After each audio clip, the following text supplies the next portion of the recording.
Bismillahirrahmanirrahim. Dear students, in session 5 we are going to discuss the theory of moral development. बेटा moral development की theory से पहले हम stage number 4 को discuss करेंगे, क्योंकि एक स्टूडेंट ने अभी मुझे मैसेज किया था कि सर स्टेज 4 को दोबारा आप थोड़ा सा रिपीट करें। तो बेटा मैं आप सबसे रिक्वेस्ट करूंगा कि आप क्लास में सवाल पूछा करें ताकि सब बच्चों को जो है वो जवाब मिल जाए। तो मैं आपको यहाँ पे जवाब दे रहा हूँ।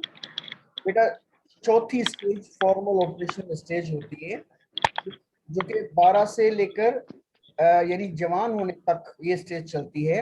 और उस स्टेज की खुसूसियत ये है कि उस स्टेज में आपकी लॉजिकल थॉट डेवलप हो चुकी होती है। बेटा लॉजिकल थॉट क्या है? लॉजिक कहते हैं कनेक्शन बिटवीन टू थिंग्स। मैं बिजली के बोर्ड में हाथ डालूंगा, मुझे करंट लगेगा, ठीक है बेटा। मैं छुरी जो है उसको अगर हाथ उससे खेलूंगा तो मेरी हाथ कट जाएगी, ठीक है बेटा। मैं अगर किसी गरम यानी बर्तन को हाथ लगाऊंगा तो मेरा हाथ जल जाएगा। इन दो चीजों का आपस में कनेक्शन। अब जिन लोगों की ये लॉजिकल थॉट डेवलप नहीं हुई होती है, वो क्या करते हैं, बर्तन को जब तक वो खुद हाथ लगाएंगे नहीं उनको पता नहीं चलेगा। लेकिन जिनकी लॉजिकल थॉट डेवलप हो चुकी होती है, वो अपने माइंड में इन चीजों की कैलकुलेशन लगाते हैं कि अगर मैं ये काम करूंगा तो उसका नतीजा ये वाला निकलेगा। गाड़ी तेजी से आ रही है, अगर मैं रास्ते से गुजरते वक्त मैं भागूंगा तो एक्सीडेंट हो सकता है। इन दो चीजों का आपस में कनेक्शन। तो बेटा इस स्टेज की ये खुसूसियतें, हमारी लॉजिकल थॉट डेवलप हो चुकी होती है, और लॉजिकल थॉट दो चीजों के आपस में कनेक्शन का नाम है कि उन दो चीजों के कनेक्शन को का मालूम हो जाना आपको। Is it clear? अच्छा, जी सर। अब हम आएंगे moral development, theory of moral development. बेटा ये लफ्ज मोरल तो आप लोगों ने सुना होगा, भाई फला बंदा इमोरल है यानी गैर अखलाक है, गैर इसका किरदार अच्छा नहीं है। फला बंदा बड़ा अच्छा है, किरदार इसका बड़ा अच्छा है, खूबसूरत किरदार का मालिक है। तो ये जो आपको दो तरह के इंसान मिलते हैं, कुछ के अखलाक बहुत अच्छे होते हैं और कुछ के अखलाक अच्छे नहीं होते, क्योंकि ये चीज भी डेवलप होती है इंसान की, पैदा पैदा होती है इंसान की।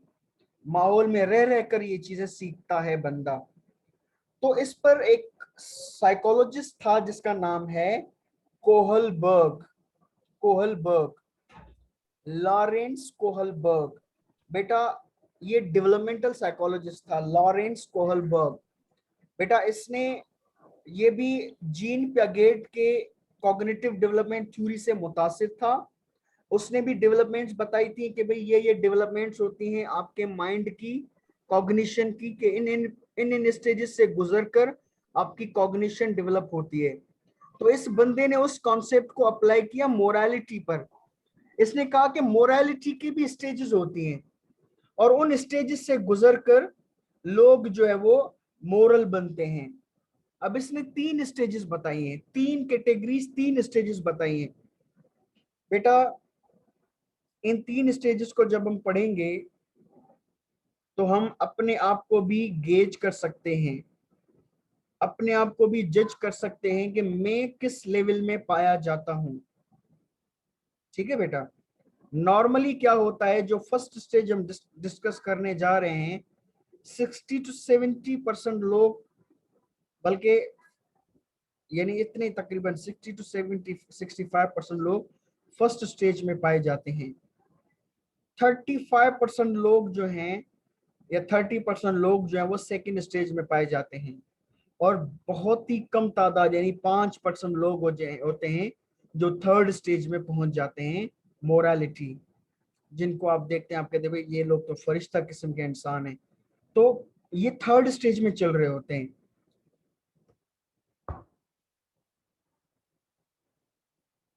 अच्छा, सबसे पहले हम पहली स्टेज को डिस्कस करेंगे। What is the name of first stage? उसका नाम है pre conventional level. Pre conventional level.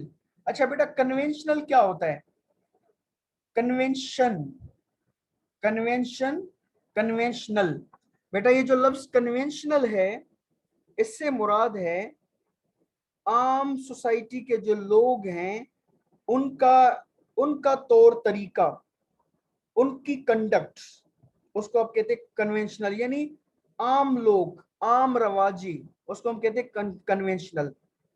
Pre conventional, pre conventional यानी काफी लोग ऐसे होते हैं जो सोसाइटी का रिवाज चल रहा होता है, सोसाइटी के जो तौर तरीके चल रहे होते हैं वो उनके हिसाब से नहीं चलते। मिसाल के तौर पर आपने जो है गाड़ी रोकनी है, सिग्नल्स पर गाड़ी रोकनी है, अब ये सोसाइटी का तरीका है। लेकिन जो प्री कन्वेंशनल वाले लोग होते हैं वो उन चीजों पर अमल नहीं कर पाते जिन जो जो सोसाइटी चाहती है, जिन पर आपको अमल करना चाहिए।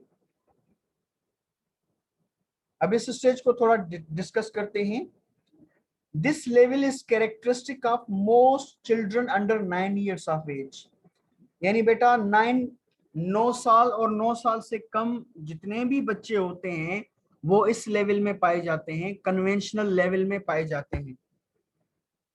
अच्छा, some adolescents and many criminal offenders. अच्छा बेटा इस स्टेज में, इस लेवल में सिर्फ 9 साल और 9 साल से कम उम्र वाले बच्चे ही नहीं आते, बल्कि एडोलेसेंट्स भी आते हैं। कुछ एडोलेसेंट्स कौन होते हैं बेटा? वो बच्चे जिनकी उम्रें 9 10 साल से लेकर 16 17 साल तक की होती हैं, उनको हम एडोलेसेंट कहते हैं। जो अभी यानी जवान नहीं होते बल्कि जवान हो रहे होते हैं अभी। यानी अभी अभी वो उनमें वो यानी कि चीजें जाहिर होना शुरू हो जाती हैं, जवानी की जो निशानियां हुए अलामात हैं, तो उनको हम एडोलेसेंट्स कहते हैं। यानी वो एडल्ट नहीं होते बल्कि एडोलेसेंट्स होते हैं। और फिर क्रिमिनल ऑफेंडर्स यानी जो मुजरिम होते हैं वो भी इस स्टेज में पाए जाते हैं, मोरालिटी की इस स्टेज में। अच्छा इसमें क्या होता है? At this level rules and expectations are external to the person and are obeyed to avoid punishment or gain benefits। यानी इस स्टेज में क्या होता है? आप स्कूल क्यों जा रहे हैं? भाई मैं स्कूल इसीलिए जा रहा हूं क्योंकि मैं नहीं जाऊंगा तो अब्बा मारेंगे, अब्बा के मार की खौफ की वजह से मैं स्कूल जाता हूं। यानी आपका अंदर जो है वो आपको स्कूल नहीं लेकर जाता, बल्कि आप बाहर के खौफ से आप जाते हैं। ठीक है बेटा, it means environment operates on you. ठीक है बेटा। अच्छा, इसका इसका एक और मैं आपको बताऊं क्या सही है क्या गलत है। आप कहते हैं जो चीज जो चीज मुझे अच्छी लगती है वो सही है, जो चीज मुझे गलत लगती है वो गलत है। आप कहते हैं कि भाई एग्जाम्स में चीट करना, आपकी अगर तैयारी नहीं है, आप कहते हैं नहीं भाई चलो कर लेना चाहिए अगर तैयारी नहीं है वरना बंदा फेल हो जाएगा। इट मींस जो चीज आपको आपके लिए आसान है आप उसको ठीक समझते हैं, जो चीज आपके लिए मुश्किल है आप उसको गलत समझते हैं। इसको हम कहते हैं pain and pleasure principle. Pain and pleasure principle यानी जो चीज आपको पेन देती है, जिस चीज से आपको तकलीफ पहुंचती है, वो चीज आपके लिए रॉन्ग है, आप कहते हैं वो चीज गलत है। और जो चीज आपको प्लीज करती है, लुत्फ देती है, इंजॉय आपको कराती है, आप कहते हैं वो चीज सही है। It means pre conventional level में आप सोसाइटी के रूल्स को इंटरनलाइज करने के बजाय आप खुद जो है अपने हिसाब से चलते हैं, अपनी विशेस को फॉलो करते हैं कि जो मैं चाहूं वो ही बेहतर है। तो बेटा ये होती है फर्स्ट लेवल। एक बंदा है जो शादी के माहौल में बड़े आवाज में लाउड स्पीकर चलाता है रात को 1 बजे। भाई आपको ख्याल करना चाहिए, आपके पड़ोस के लोग बेचारे सो रहे हैं, बीमार होंगे, लेकिन आप कहते हैं नहीं मुझे तो मजा आ रहा है, मैं तो करूंगा। इट मीन्स आपको जो चीज लुत्फ देती है वो आप करते हैं, और दूसरे लोगों का आपको ख्याल तक नहीं है, तो आप प्री कन्वेंशनल लेवल में हैं। बेटा प्री कन्वेंशनल लेवल में क्या होता है? You are always doing those things which please you, and you're always avoiding those things which gives you pain. बेटा कोई स्टूडेंट इसको रिपीट करेगा, प्री कन्वेंशनल लेवल को, कोई और एग्जांपल देकर? एनीवन? सर मैं जी जी बेटा। सर वो चीज जो हमें अच्छा लगता है हम वो करते हैं, चाहे दुनिया भाड़ में जाए, जिसको जो करना है करने दे, हम फर्क नहीं रखते। लेकिन जो हमें मतलब लुत्फ देता है कोई चीज, हम उसे एंजॉय करके अपने फन में उड़ा देते हैं, अच्छा सामने वाले इंसान का ख्याल नहीं रखते। अच्छा शाजमीन, इसका आप कोई मिसाल देना चाहेंगी? सर मिसाल इस तरह भी हम दे सकते हैं कि हम जैसे कि आपने कहा किसी शादी में लोग रातों को मतलब कि इतने गाने और सॉन्ग ऑन करते हैं, किसी का ख्याल नहीं करते। और सर दूसरा एग्जाम्पल हम ये भी कह सकते हैं कि क्लास में जब हम इंटर होते हैं तो हम ये भी ख्याल नहीं रखते कि कोई हमारा टीचर है वो डिस्टर्ब हो रहे हैं, हमें उसका ख्याल तक नहीं होता। जो हमें अच्छा लगता है हम मजे से एंजॉय करके आ जाते हैं। अच्छा बेटा इसकी मैं एक और मिसाल दूंगा। अक्सर औकात रेस्टोरेंट्स में क्या होता है, पुरानी चीजें बेच रहे होते हैं, दो दो तीन तीन दिन की रखी हुई चीजें बेच रहे होते हैं। वो कहते हैं हम फेंकेंगे तो नुकसान होगा, हम लोगों को खिलाएंगे तो हमारे पैसे बनेंगे। हमारे तो पैसे बन रहे हैं ना, अगर लोग मरते हैं तो उनको मरने दो, बीमार होते हैं तो उनको बीमार होने दो। तो बेटा ऐसे लोग, ऐसी सोच रखने वाले लोग मोरालिटी के किस लेवल में होते हैं? फर्स्ट लेवल में होते हैं, जहां पे आप सिर्फ और सिर्फ अपना सोचते हैं, आप दूसरों का नहीं सोचते। Is it clear? और कोई बच्चा इस स्टेज के बारे में बताना चाहेगा? जी सर। सर यानी कि जो आजकल हो रही है ना, यानी जुलूस वगैरह निकल रहे हैं, या जैसे कि स्ट्राइक्स वगैरह करते हैं, उस पर भी ले सकते हैं। यानी जो सियासतदान होते हैं वो अपने लिए, यानी कि अपनी पार्टी के लोगों को निकालते हैं अपनी यानी जीत के लिए। तो क्या ये हो सकती है इसकी मिसाल? जी बेटा बिल्कुल बिल्कुल बिल्कुल। अब मिसाल के तौर पर अगर मैं जीत जाऊं तो मैं कहूं कि भाई फेयर हुई ये चीज, और अगर मैं नहीं जीत सकता, दूसरा जीत जाता है, तो मैं कहता हूँ धांधली हुई है। तो बेटा ये पहली स्टेज के लोग हैं, क्योंकि हमारा मुआशरा आपको पता है इखलाकी तौर इखलाकी गिरावट का शिकार है। हमारा वो इखलाक है ही नहीं जो बाहर दूसरे ममालिक के लोगों का है। ठीक है बेटा। और जो खवातीन का मैंने मिसाल दिया, ऊपर अपार्टमेंट से नीचे कचरा फेंकती हैं, वो सिर्फ अपना सोचती है कि भाई मैंने फेंक दिया, नीचे किसी और का कितना नुकसान होगा उनको किसी चीज की परवाह नहीं है। तो बेटा इस तरह के लोग फर्स्ट कैटेगरी में पाए जाते हैं। Let's discuss the second category. Second level जिसको हम कहते हैं कन्वेंशनल लेवल। बेटा कन्वेंशनल लेवल में क्या होता है? This level is typical of most adolescents and adults. यानी अक्सर औकात जो बड़े होते हैं एडोलेसेंट्स, और यानी बड़े होते हैं जो जवान लोग, यानी वो इस कैटेगरी में पाए जाते हैं। यानी नॉर्मल है, अगर 9 साल का बच्चा पहली कैटेगरी में है तो बात समझ में आती है। लेकिन अगर आपकी उम्र 20 साल है, 22 साल है, लेकिन आप अभी भी पहली स्टेज में पाए जाते हैं, it means you are not normal, you are abnormal in morality, in moral perspective. ठीक है बेटा। People incorporate the rules and expectations of the wider society within their personality. बेटा इस कैटेगरी के लोग जो हैं वो ये कहते हैं कि भाई समाज जो है, सोसाइटी जो है, उसके रूल्स मैटर करते हैं, और हमें उसके रूल्स को फॉलो करना है। हमें सोसाइटी के रूल्स, सोसाइटी की एक्सपेक्टेशंस के मुताबिक चलना है, और फिर वो उन रूल्स को फॉलो कर रहे होते हैं, तो वो कन्वेंशनल लेवल में पाए जाते हैं। मिसाल के तौर पर आजकल आपको पता है कि मास्क पहनना रूल है, अब वो लोग जो कहते हैं नहीं यार नहीं पहनना है, दम घुटता है, हमें नहीं पहनना है, जो एसओपीज का ख्याल नहीं रखते, तो वो पहली स्टेज में पाए जाते हैं। भाई पहली स्टेज में तो 9 बरस के बच्चे पाए जाते हैं। अगर कोई 40 बरस का बंदा कर रहा है, इट मींस वो मोरलिटी के तौर पर अभी 9 साल का बच्चे की तरह है। वो मास्क नहीं पहन रहा, डिस्टेंस का ख्याल नहीं रख रहा। लेकिन अगर दूसरे लोग डिस्टेंस का ख्याल रख रहे हैं, मास्क पहन रहे हैं, वो लोग उन लोगों से बेहतर है जो एहतियात नहीं कर रहे हैं। मोरालिटी के हिसाब से वो बेहतर है उनसे। ठीक है बेटा। कुछ लोग होते हैं जो यानी कि आपको पता है ना, सिग्नल्स वगैरह तोड़कर भाग कर निकल जाते हैं। भाई इससे आपका अपना भी एक्सीडेंट हो सकता है, दूसरों का भी एक्सीडेंट हो सकता है। जब वो सिर्फ अपना ये देखे कि भाई मुझे जल्दी पहुंचना है, मुझसे सफर नहीं हो रहा, दूसरे जैम फाड़ में, ये पहली लेवल में आते हैं।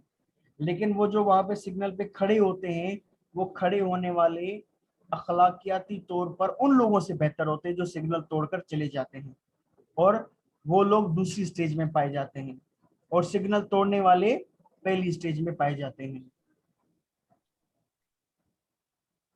They conform to social rules to win the approval of others, and because they believe in their duty to do so। यानी वो कहते हैं कि भाई अगर हम रूल्स रेगुलेशन को, एक्सपेक्टेशंस को फॉलो करेंगे तो हमें लोग अप्रूव करेंगे, यानी लोग हमें एक्सेप्ट करेंगे। अगर हम ऐसा नहीं करेंगे, लोग हमें रिजेक्ट करेंगे, और ये हमारी ड्यूटी है। बेटा आप एग्जाम्पल में दूंगा ये दोनों स्टेजेस को मिलाकर, ताकि कॉन्सेप्ट क्लियर हो जाए। एक बंदे की शादी होती है, अब वो बंदा कमाता नहीं। आपने ऐसे लोग तो देखे होंगे, शादी करते हैं फिर कमाते नहीं है। बीवी बेचारी अपने अपने बाप के सामने, अपने माँ के सामने जाके हाथ फैलाती, भाई मुझे दो कुछ ताकि हमारा घर चले, और वो शोहर जो है वो घर पड़ा रहता है, काम नहीं करता। अब देखिए उसको कमाने से पेन होता है, तकलीफ होती है, उसको ये नहीं पता कि भाई मेरे ऊपर बीवी बच्चों की जिम्मेदारी है, उस जिम्मेदारियों से भागने लगता है। तो बेटा जो बंदा शादी के बाद भी घर पड़ा रहता है, कामकाज नहीं करता है, वो किस कैटेगरी में है? फर्स्ट में, सेकंड में? सर फर्स्ट में। फर्स्ट में।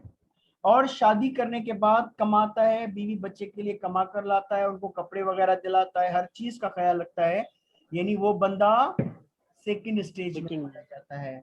अब आप बच्चा मुझे एग्जांपल बताएगा दोनों स्टेजेस को मिलाकर? सर मैं यस। सर हम अगर किसी मतलब के रूल्स रेगुलेशंस को फॉलो नहीं करें, ठीक है, तो ये हमारा प्री कन्वेंशनल स्टेज में आता है कि मतलब रूल्स को तोड़ना, रेगुलेशंस को तोड़ना हमें फर्क नहीं पड़ता। लेकिन जब हम रूल्स को फॉलो करते हैं, ओबे करते हैं, मतलब इखलाक से हम लोग तमीज से बात करते हैं, तमीज से हम लोग हर चीज को फॉलो करते हैं, तो ये हमारे कन्वेंशनल स्टेज में आता है। मतलब सेंस में होते हैं ना लोग, सेंस यूज करते हैं कि ये सही है ये गलत है, एग्जैक्टली बेटा, शऊर होता है। बिल्कुल सही। अच्छा बेटा, ये मुझे दूसरी एक और मिसाल याद आ रही। ऑनलाइन क्लासेस पर मैंने एक बात सुनी थी कि पता नहीं कौन सी क्लास के बच्चे थे, एक खातून टीचर पढ़ा रही थी, तो पीछे जो है वो बच्चे जो है वो यानी कि बिल्लियों की आवाजें निकाल रहे थे क्लास के दौरान। ठीक है बेटा। अब चूंकि यहाँ पे पता नहीं चलता, और वो पता नहीं चलने की वजह से इसका भरपूर फायदा उठा रहे थे। अब वो अपना मजा लेने के लिए कि भाई हमें क्लास में एंजॉय करना है, मजा लेना है, ठीक है, शुगुल करना है, उस शुगुल के लिए पूरी क्लास को डिस्टर्ब कर रहे थे। वहां पे वो बच्चे जो पढ़ना चाह रहे हैं उनको भी वो डिस्टर्ब कर रहे थे अपने शुगुल की वजह से। तो बेटा ऐसे बच्चे कौन सी कैटेगरी में पाए जाते हैं? लेवल बताएं उनके। Sir pre conventional. हाँ। अच्छा, दूसरे बच्चे हैं जिनको अगर नहीं पढ़ना होता है तो वो कम से कम दूसरों का ख्याल करके या तो खामोश होते हैं या तो क्लास ही नहीं लेते, वो बाहर चले जाते हैं। कम मेरे हिसाब से वो जो बाहर चले जाने वाला बच्चा है वो बेहतर है उस बच्चे से जो क्लास में बैठकर डिस्टर्ब करता है। Is it clear? Yes sir. अच्छा, अब हम आते हैं तीसरी स्टेज पर। तीसरी स्टेज क्या है? अच्छा बेटा, आप आइडिया कुछ लगा सकते हैं तीसरी स्टेज के बारे में क्या होगी? एनीवन? दो आपने पढ़ ली, अब तीसरी स्टेज। सर तीसरी वो ये दोनों को नहीं माने। जी तो तीसरी वो होगी जो दोनों को नहीं माने, दोनों को फॉलो नहीं करे, प्री कन्वेंशन को और कन्वेंशन दोनों को। कोई मिसाल दें। आपने बात यानी बात आपने जवाब करीब का जवाब दिया, लेकिन आप थोड़ा एग्जांपल दें मुझे। सर एग्जाम्पल ये कि वो नई नई कानून को, रूल्स रेगुलेशन को फॉलो करे, नई बदमाशी करे, वो तीसरी टाइप का है। अच्छा बेटा, कभी कभी क्या होता है, आपके जो रूल्स होते हैं ना, रूल्स, वो भी थोड़े ऑपरेसिव होते हैं, वो भी थोड़े जुल्म वाले बन जाते हैं। मिसाल के तौर पर आपको अमेरिका में, आपको पता है 1954 में एक वाकया हुआ। अभी ये जो काले और गोरे बराबर बराबर के शहरी हैं, 1954 से पहले नहीं था। पहले बेटा वहां पे कानून पाया जाता था जिसको कहा जाता था सेग्रीगेशन का कानून। सेग्रीगेशन क्या था? सेग्रीगेशन यानी काले लोगों के स्कूल अलग, गोरे लोगों के स्कूल अलग, काले लोगों के हॉस्पिटल्स अलग, गोरे लोगों के हॉस्पिटल्स अलग।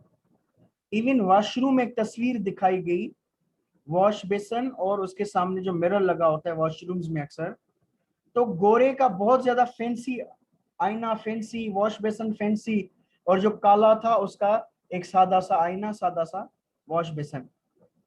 इतने हद तक के बेटा ये जो बसें चलती है ना, बसें, बसों में भी काले लोगों की लाइनें अलग होती थी, गोरे लोगों की लाइनें अलग होती थी। और जो सीटें होती थी, गोरे लोगों की सीटें कंफर्टेबल होती थी, काले लोगों की सीटें कंफर्टेबल नहीं होती थी। तो बेटा 1954 में अब ये कानून था। अब अगर फॉर एग्जांपल आपको कानून पे अमल करना है, यानी आप अगर काले हैं तो आपको अपनी लेस कंफर्टेबल सीट पे बैठना है, ये कानून है। आपकी कन्वेंशनल लेवल आपसे तकाजा करती है कि आप ये करें। लेकिन एक खातून उठती, एक लड़की थी, खातून थी काली, उसका नाम था रोजा पाक। रोजा पाक जाकर, वो काली खातून थी लेकिन वो जाकर बैठ गई गोरे लोगों की सीटों पर। अब आप देखेंगे ये तो कानून के खिलाफ है। कानून कहता है कि आप काले हैं तो आप कालों की सीट पे बैठे। उसने कहा कौन सा काला कौन सा गोरा, हम सारे बराबर हैं। बस के कंडक्टर ने कहा मैडम आप कानून को तोड़ रही हैं। उसने कहा मुझे किसी कानून की परवाह नहीं, ये जुल्म है। क्यों गोरे लोग आसमान से उतर कर आए हैं? ये इनजस्टिस है, इनइक्वालिटी, हम इसको नहीं मानते। तो उन्होंने फिर बस के ड्राइवर को बुलाया, उसने समझाया, वो नहीं मानी। पुलिस को बुलाया गया, पुलिस ने उसको गिरफ्तार किया कि भाई तूने कानून को तोड़ा है, तूने अपनी सीटों को छोड़कर दूसरे गोरे लोगों की सीटों पर। उसने कहा ये इनजस्टिस है, ये गलत है, ये नाइंसाफी, हम इसको नहीं मानते, हम उनके बराबर हैं, हम उनसे कम नहीं, हम अछूत नहीं है, वो हमसे सुपीरियर नहीं, हम बराबर के शहरी। तो आप देखेंगे इस लड़की की बातें तो बड़ी अच्छी बातें थी, वाकई भी बराबरी होनी चाहिए। लेकिन उस वक्त की कानून के हिसाब से ये बात थी कि भाई काले अलग बैठेंगे, गोरे अलग बैठेंगे। जब आप वक्त के, हालिया वक्त के कानून को भी चैलेंज करते हैं, कौन से कानून को? वो कानून जो इनजस्टिस पर मुबनी है, उसको भी चैलेंज करते हैं और आप हक बात कहते हैं, आप वैल्यूज, जो आइडियल वैल्यू है उसकी बात करते हैं, आप थर्ड कैटेगरी में पाए जाते हैं। और आपको पता है ये निहायती कम 5% लोग होते हैं जो तीसरी कैटेगरी में पाए जाते हैं। बेटा इसका मैं आपको एक एग्जाम्पल देता हूं, उसके बाद आप लोगों से एग्जाम्पल सुनूंगा। आपको पता है घरों में अक्सर आजकल बिजली चोरी होती है और ये कानून बन चुका है। पहले लोग अगर कोई जुर्म करता था तो लोग उस जुर्म मुजरिम को देखकर आंखें फाड़ते थे, हाँ ये जुर्म करता है, कितनी बुरी बात करता है। और आज अगर कोई ईमानदारी से काम करे अपना, उसको देखते हैं भाई ये पागल तो नहीं, ये कैसे ईमानदारी से काम करता है, ये गलत काम करता ही नहीं है। तो बेटा आम लोग बिजली चोरी करते हैं, लेकिन आप लोगों के घरों में से एक नौजवान उठता है, वो अपने बाप को कहता है कि अब्बा ये जो बिजली चोरी करना है ये गलत बात है, अगर आपने ये नहीं रोकी तो मैं घर से चला जाऊंगा, आपको ये चीज खत्म करनी पड़ेगी। यानी अपने बाप के भी खिलाफ जाता है। बाप के भी, वैसे तो हमें कहा जाता है अपने माँ बाप की बात मानो, उनके सामने उफ तक ना करो, लेकिन जब वो गलत काम करें तो उनको उस गलत काम पर आप कहते हैं कि भाई ये गलत काम है, ऐसा नहीं करना चाहिए, आपका ताल्लुक थर्ड कैटेगरी में आ जाएगा। एक और एग्जांपल बताता हूं। फॉर एग्जांपल, आप जो है, आपकी बीवी है, बेगम है, और आपको पता है वो लड़कियां बेचारी जिनका ताल्लुक लोअर क्लास से होता है, उनकी शादी अगर मिडिल क्लास के लोगों में हो जाए तो आप ये ना समझिएगा कि वो जाके खुशी के दिन देखने जा रही है। एक्चुअली उनके लिए जिंदगी जहन्नुम बना दी जाती है। सास की तरफ से ताने दे दे करके, तुम तो गरीब थी, खाने के लिए कुछ नहीं था, हमने तुम्हें ये दिया वो दिया।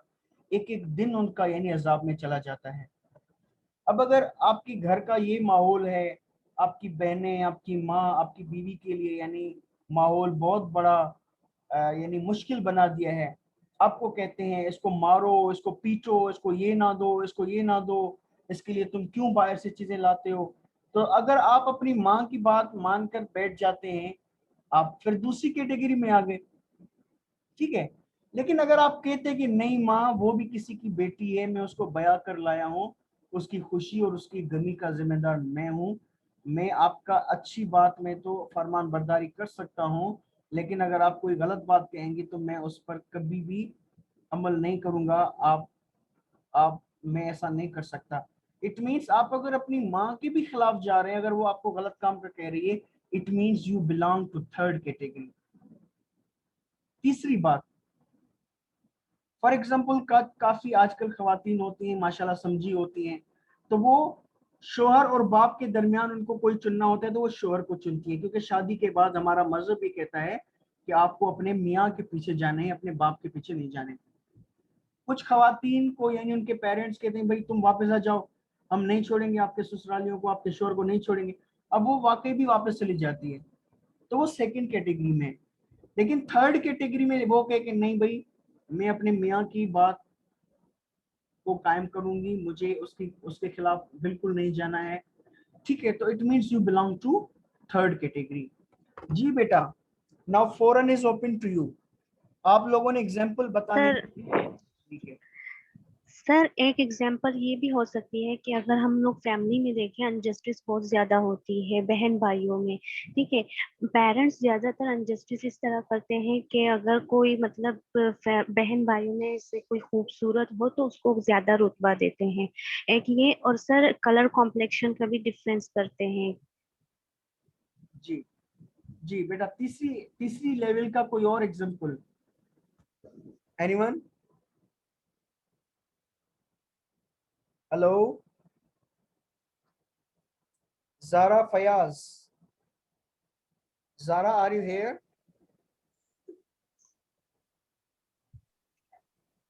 Yes sir. ज़ारा आप क्या बताएंगी थर्ड कैटेगरी के बारे में? सर थर्ड कैटेगरी में अगर कहीं अनजस्टिस हो रहा है तो उसकी खिलाफ आवाज उठाना कि मतलब कि वो अनजस्टिस है और इक्वालिटी होनी चाहिए। अच्छा, इसका कोई एग्जांपल? सर लाइक जैसे कि अभी एक लड़की ने बोला कि घर में अनजस्टिस होता है तो पेरेंट्स खूबसूरती और बदसूरती पे अनजस्टिस नहीं करते, बल्कि जैसे भाई और बहन में करते हैं। हम्म। तो ऐसा नहीं होना चाहिए, लाइक उनको ज्यादा प्रायोरिटी पे रखते हैं और गर्ल्स को कम प्रायोरिटी पे रखते हैं। अच्छा तो इट मे एग्जिस्ट बट वो कलर कॉम्प्लेक्शन वाला एग्जिस्टेंस नहीं है। अच्छा अच्छा बेटा, दूसरी बात मैं आपको बताऊं, तीसरी बात। फॉर एग्जांपल अभी पाकिस्तान और इंडिया, ये दो एक दूसरे के दुश्मन ममालिक होते हैं, ठीक है बेटा। अब वो लोग जो मिसाल के तौर पर इंडिया से नफरत करते हैं, ठीक है, इंडिया के झंडे की बेइज्जती करते हैं, इंडिया के लीडर्स को गालियां देते हैं, तो वो तो सेकंड कैटेगरी में आ जाएंगे, क्योंकि एक आम पाकिस्तानी की हैसियत से हम ये चीज कर रहे हैं, क्योंकि हमारे और लोग आपको एक्सेप्ट करेंगे, लोग आपको कुछ नहीं कहेंगे। लेकिन अगर आपका ताल्लुक थर्ड कैटेगरी से है, थर्ड लेवल से है, तो आप क्या करेंगे? आप कहेंगे कि भाई वो भी इंसान है, 1.25 करोड़ इंसान है, हम उनको तकलीफ नहीं पहुंचाना चाहते, हम उनके फ्लैग की रिस्पेक्ट करेंगे, हम उनके लीडर्स को गालियां नहीं देंगे, उनका जो महात्मा गांधी है हम उसको रिस्पेक्ट देंगे, उसको रिस्पेक्ट देंगे। इट मीन्स अगर आप इस तरह की चीजें कर रहे हैं तो you belong to third level of morality. Is it clear? Yes sir. जी, anyone else? Sir Mohammad Uvais. जी ओवैस। सर जैसे कि अभी आपने देखा लास्ट ईयर इंडिया में प्रोटेस्ट हुए, ह्यूज प्रोटेस्ट हुए, जब इंडियन पुलिस ने यूनिवर्सिटी के अंदर दाखिल होकर मुस्लिम यूनिवर्सिटी में वहाँ पे स्टूडेंट्स को मारा, लाइब्रेरी तोड़ी, वहाँ की मस्जिद तोड़ी, क्योंकि वो स्टूडेंट्स प्रोटेस्ट कर रहे थे एन सीसीए और एनसीपीआर, जो उनका रजिस्ट्रेशन की नई रिफॉर्म्स आई हैं, जिनमें वो ये कह रहे हैं कि जितने भी मुस्लिम्स हैं वो यहाँ से निकल जाए, अफगानिस्तान, इंडिया, पाकिस्तान, बांग्लादेश, इन करीबी ममालिक में जहाँ भी गैर मुस्लिम हैं हम उनको अपने पास एक्सेप्ट करेंगे।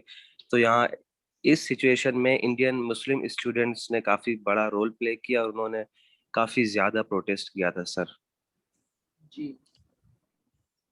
अच्छा, एनीवन एल्स?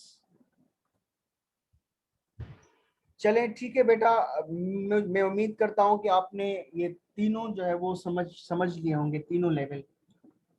ठीक है बेटा, तो ये आज के लेक्चर में ये 3 सेशन हमने डिस्कस किए थे। थैंक यू वेरी मच बेटा। अगर और कोई सवाल नहीं है तो हम सेशन को एंड करेंगे। सर सर थर्ड स्पीच का नाम क्या है? आप सर आप इसकी पीपीटी शेयर करेंगे? जी जी जी जी जी, मैं ग्रुप में शेयर करूंगा, कोई इशू नहीं है। Okay okay, thank you sir. Okay okay बेटा, अल्लाह हाफिज। अल्लाह हाफिज।